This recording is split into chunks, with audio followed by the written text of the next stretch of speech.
देश हित में आज हम आपके लिए लेकर आए हैं देश की सरहद की एक ऐसी खास रिपोर्ट जो बात करती है सरहदों की निगरानी की भी। कुछ तो ऐसी तस्वीरें सामने आई हैं जो 140 करोड़ भारतीयों को सुरक्षा और मजबूती दोनों का एहसास कराएंगी, क्योंकि अब भारत के तेवर भी बदले हैं और भारत के तौर तरीके भी बदले हैं। आज का भारत चीन को उसी अंदाज में जवाब देना जानता है जिस अंदाज में और भाषा में वो समझता है। मजबूत सरहद की बुनियाद कैसे रखी जा रही है, इसके बारे में आपको बताएं उससे पहले सीमा के बदले हालात की जरा एक प्रश्न कुंडली देख लीजिए।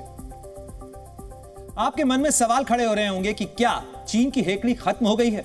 साथ ही आप सोच रहे होंगे कि क्यों चीन के सुर जरा बदले बदले नजर आ रहे हैं। साथ ही आपके मन में सवाल उठा होगा कि कैसे भारत ने चीन की चुनौती को बौना बना दिया है। कितने बदल गए हैं सीमा के समीकरण, यह भी आप सोचते होंगे। और साथ ही आपके मन में यह भी सवाल होगा कि आखिर कब चीन भारत के साथ सीमा के विवाद को सुलझाएगा।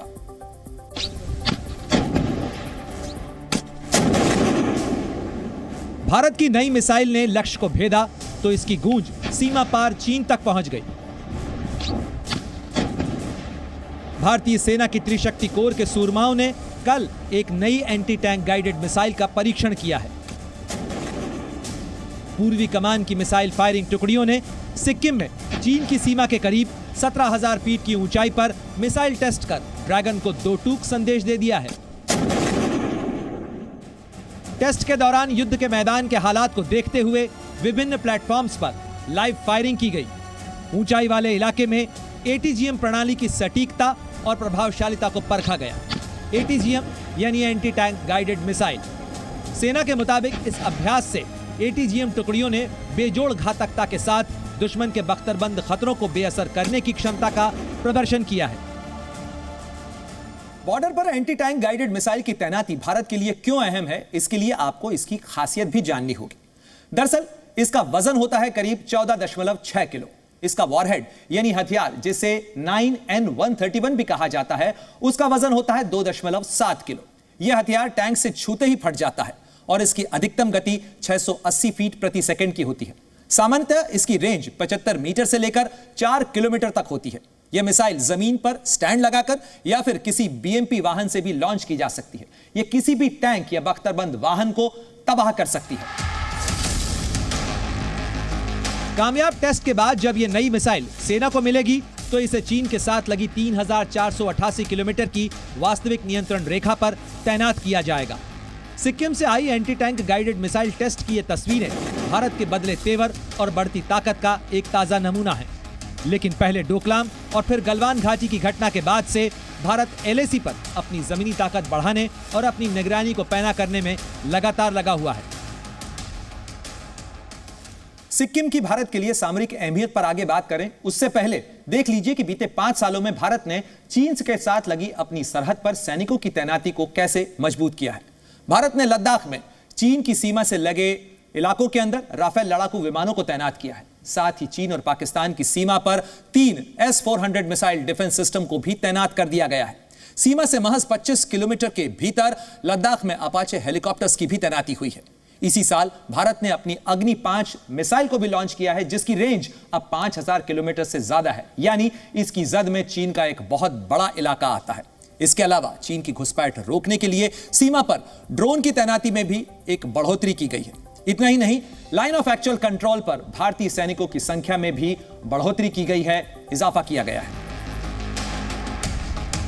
सैनिक तैनाती मजबूत करने की ही कड़ी में नई एंटी टैंक गाइडेड मिसाइल का परीक्षण किया गया है, वो भी सिक्किम की धरती पर। सिक्किम के इसी इलाके में सिलीगुड़ी कॉरिडोर है, जिसे भारत का चिकन नेक कहा जाता है।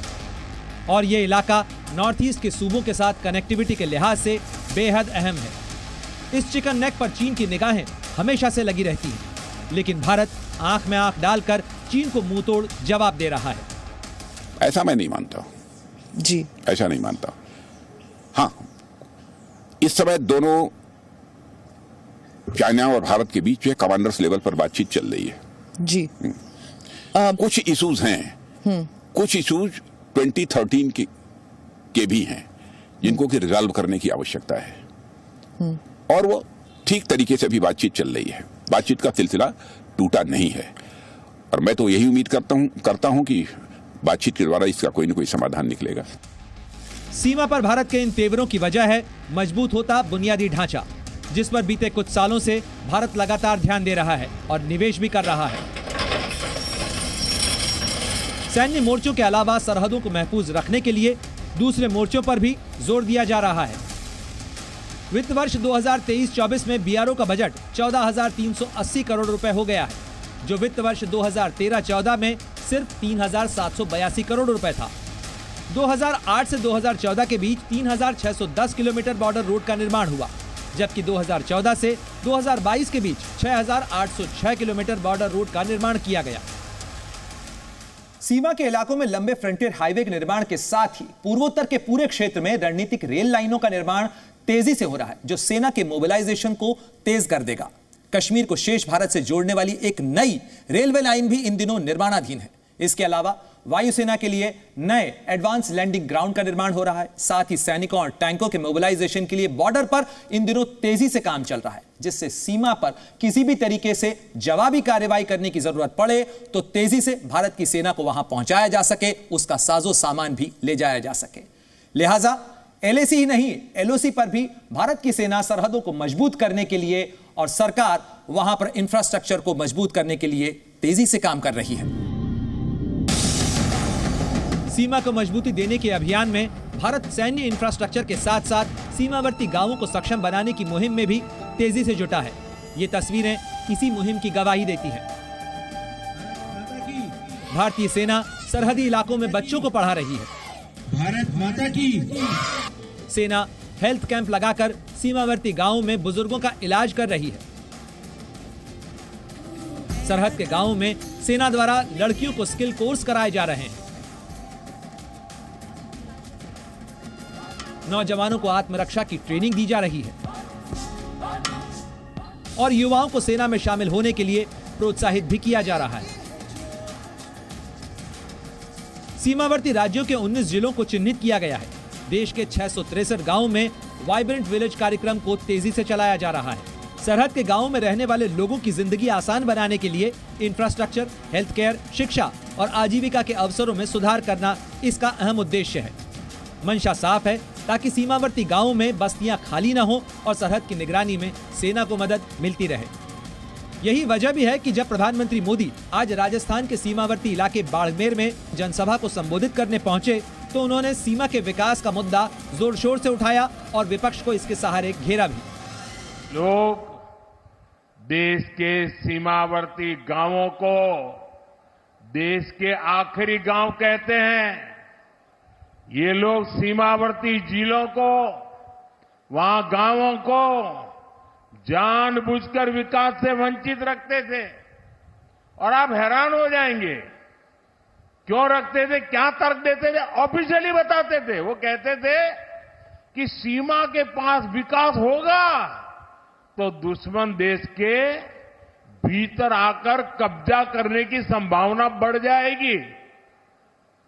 ये शर्म की बात है कि नहीं भाई।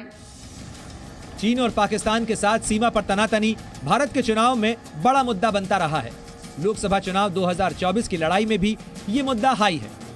विपक्ष चीन की बयानबाजी पर सरकार को घेर रहा है तो वहीं सरकार चीनी कब्जे को लेकर किए जा रहे दावों पर पलटवार कर रही है। चीन ने 4 दिन के अंदर एक ऐसा मैप रिलीज किया है जिसमें उन्होंने हमारी भूभागीय अखंडता पर सवाल उठा दिया है। भूभागीय अखंडता के साथ खिलवाड़ कर रहे हैं, हमारे अरुणाचल को और अक्साई चीन को अपना पार्ट बता रहे हैं। चीन अपनी 1 इंच भूमि पर भी कब्जा नहीं कर सकता। इस प्रकार का शासन नरेंद्र मोदी जी ने दिया है। पूरा अरुणाचल, पूरा असम 1962 को कभी भूल नहीं सकता और नरेंद्र मोदी जी के समय में थोड़ी हिम्मत करी, डोकलाम में 45 दिन तक रोक कर रखा और वापिस जाने के लिए मजबूर नरेंद्र मोदी जी ने कर दिया। चीन को मुंहतोड़ जवाब देने के साथ साथ सत्ता पक्ष विपक्ष को इतिहास का आईना भी दिखाता रहता है। Independent India, many years as a policy on border, best defense is not to develop the border. So many years there was no construction of roads, airfields, nothing in the border areas. By that time, China continued to develop their infrastructure in the border areas. हालांकि देर से ही सही, मगर अब सीमा पर समीकरण बदल रहे हैं। सैन्य मोर्चे से लेकर इंफ्रास्ट्रक्चर और सीमावर्ती गांवों में विकास की नई कहानी लिखकर भारत चीन की दीवार को जवाब दे रहा है। ये जवाब कड़ा है और यही वजह है कि सीमा पर तल्ख तेवर वाला चीन भी अब नरम सुर में बात कर रहा है। सुरक्षित सरहद मजबूत देश की बुनियाद भी है और विकास की जरूरत भी। इसीलिए इतिहास के बुरे अनुभवों से सीखकर भारत अपनी सीमा को लगातार मजबूत करने में जुटा है। सीमावर्ती इलाकों के अंदर धन से लेकर मानव संसाधन के निवेश पर खासा ध्यान दिया जा रहा है, ताकि विकसित भारत के लिए भारत की ताकत भी बढ़ सके। बुलेटिन में आज इतना ही। जी न्यूज़।